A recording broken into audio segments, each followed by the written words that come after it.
Mga congressman, bakit nga ba? Dahil tila mas malaking isda, ika nga, mas mataas, mas kilala ang mga senador kumpara sa congressman?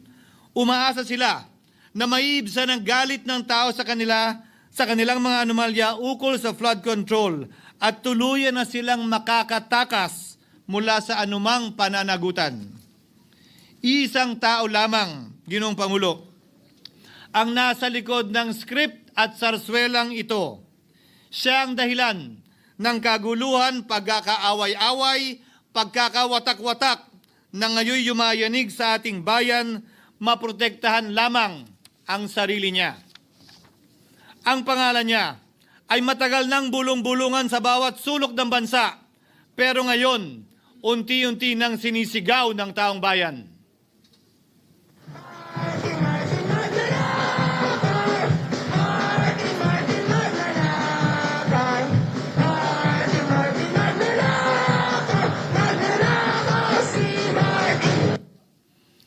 Pero Ginoong Pangulo, minamahal kong kasamahan, bakit tila sa Kamara, dito mismo sa Senado at sa ilang media ay hindi pa din nila kayang sambitin ang pangalan niya?